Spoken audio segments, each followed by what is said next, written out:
controversy about he was. Let me invite a very special guest to say something here. Let's see. Let me get get my keyboard over here. Let's see, because I have some special guests that they want to chime in from time to time. So let me get this. And as you know, I am the only blind TV host in the world, or maybe on this Periscope. Should I brag and say in the world? And what's that saying? You know. Anyway.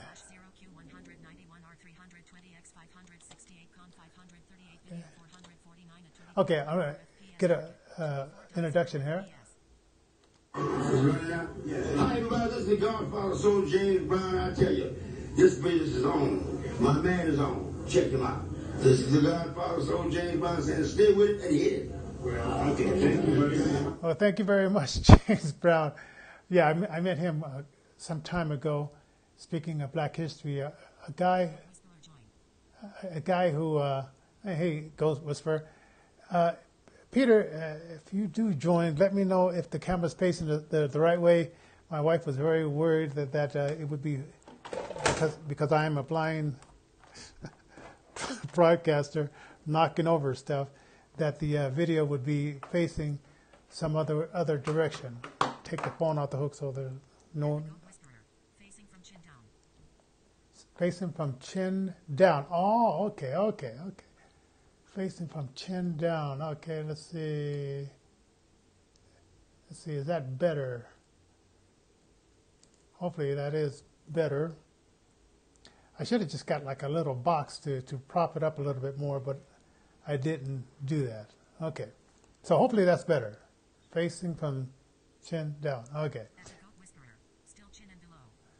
Chin and below. Still chin and below.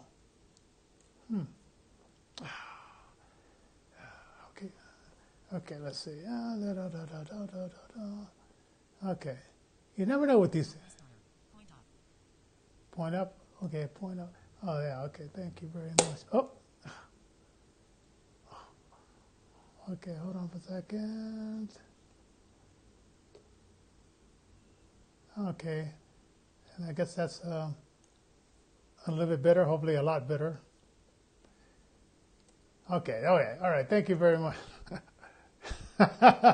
Thank you very much. Okay. As I'm trying to get these legs stabled. Oh, if I can just get these legs stabled so it doesn't tip over. This camera is kind of heavy on the stand. Okay, so anyway, so I wanted to talk about. Oh, by the way, my name is Johnny J.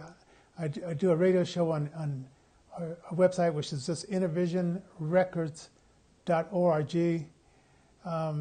It's 24/7, and I slip in some shows, some fresh shows from time to time on our internet radio station. And just been a broadcaster here in Colorado for a long time, and found this great thing called Periscope. So it's just a lot cheaper than broadcasting on cable TV. So this is why I'm doing this. So anyway, I wanted to talk about cousins or family members or dad and moms kissing on the lips as far as like families. Now, you know, I consider like everybody has like different customs in their families. My family, for instance, we weren't very affectionate. Even if you gave my mother a hug, and she was the leader of this, if you gave my mother a hug, she would question your alcohol level. She would say something like you must be drunk, you know, to hug or show, you know, some kind of affection like that. And I just assumed just because she grew up in the South, and it was a very violent period in the South for African Americans and so forth. And so maybe it was her defense mechanism saying that, I've seen so many of my cousins or my brothers and sisters or relatives killed by the members of the KKK, that in order to get close to people in that kind of way, it was too hurtful because you never know if they're going to be killed. So she was very protective of us, but she didn't have that affectionate part of her, right? So that is the reason why I feel that she wasn't very affectionate. And right now, she's like 95 years old, right? I'm going to 96 this year. And so, but my dad, he was a little bit different. I mean, he probably experienced similar things, but he, I guess maybe guys are a little bit different. He went to the army, so he saw friends killed, next to him, or things of that sort. And he might have experienced some of the cousins or relatives being killed by the KKK or things of that sort, because that's just what was going on. I mean, he was born 1928. My mother was born 1922. So that was just the things that were going on in America at that time. But he was the kind of person, like he would nibble on my ear. He would do stuff like that. And for some reason, and I never knew, and he died before I got to find out, he considered me to be one of his favorite sons, which I'm not sure. Like, what did I do? It's just. What part of the South did they grow up in? Oh, what part of the South? Let's see, Streamport, Louisiana, in the Amarillo, Texas part. And I remember going there as a child, and it was like it was like red dirt, and the town was about like 2,000 people. Well, I guess it's 2,000 people now. It's probably even smaller back when I used to visit back in the 70s, and and I really didn't like going down there because, like, 1969, it's their first day on Periscope. Welcome to you, the first day in Periscope. I didn't like going down there because, like, in Denver, Colorado, I mean, we have our problems, but down in Texas in the 70s, in the 60s, family members would tell us, because my sister, she was driving at the time, her car, and we were like, I think I was like 14, and she was 16, so she had a permit to drive. They would say, like, if you see a Burger King or McDonald's and there's no black people in there, do not go into that restaurant.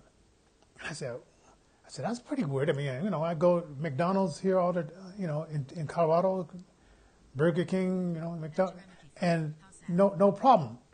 But I guess in the South, I mean, it was like this dividing line. Oh, welcome to a new person there. So it was just kind of strange, and this is like I was going to get into the cousins and all that kind of stuff. There's a little bit of black history, like recent black history. Because I heard, like, on the Super Bowl yesterday, they had a commercial and they were using a speech by Martin Luther King. And he was saying that, being the best you can be. And I guess it was taken from a speech that he did.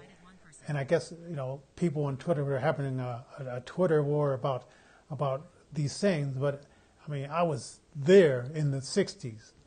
And so, oh, hello, the guy with the different languages. Yeah. So I'm an old geezer. So I was there during the time when Malcolm X was assassinated. Now I don't remember a lot about Malcolm X because he wasn't as prominent, and I used to like to watch news back then. Oh, wait, okay. I'm not lying. I'm not that old. I'm old, but I'm not that old. So I would watch TV a lot, and I was kind of a strange kid. Oh, thank you. Oh, thank you. So I was a 5-year-old who liked to watch news. And so I would watch the Vietnam War going on, and they would show nightly news of like the cameras of the guys having war out there. And I would watch a lot of the Martin Luther King protests. And then later on, I got to see like some of the Bull Connor. Yeah, it was kind of crazy. Bull Connor, like when he turned the fire hose on the black children and he turned the dogs on them, and he was saying, he said, there'll be no segregation in my state. And so it was just kind of strange because I'm kind of thinking like, what's going to, and it was all in black and white, you know. So I'm watching these pictures, and at the time, I had 20/20 vision, so those pictures are ingrained in my brain. And so watching that history, and my mother also, because of her protectiveness, when they moved to Colorado, in the mid-50s. They always had a car because they didn't want us to experience sitting in the back of the bus or any of the other kind of like crazy things that were going on in America at that time. And we deal. History is scary. Yeah, well, yeah, I know, especially if you were there. Yeah. So I didn't experience the riding in the back of the buses because my parents and my dad, it was kind of weird. It's like today, this wouldn't have happened. My dad was able to buy a house, feed all of us, keep us clothed with one job. Right? So he was working for the Laurie Air Force here in Colorado. And today, unless you're making like, well, I don't know, $70,000 to maybe $150,000, you would live like we lived back then. I mean, because I don't remember ever starving. There was always food. There was never talk about, oh man, we can't pay the phone bill this month. We can't pay, stressing out over the mortgage. You know, my dad would bring the check home, give it to my mother. She would write out the checks, and and then she would give him a allowance. So my mother was very good at budgeting, like for this. So this was our African American family at that time. And what I understand was when President Johnson signed that, he put this law into about welfare and food stamps. The family composition for African Americans at that time was 70%, 75% was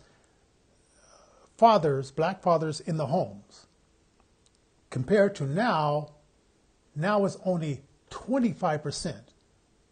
And I direct that changeover with President Johnson signing in this food stamp and welfare law. And if you're not here from America, or if you're a younger person, what that says is if there's a man in the house, you cannot get food stamps.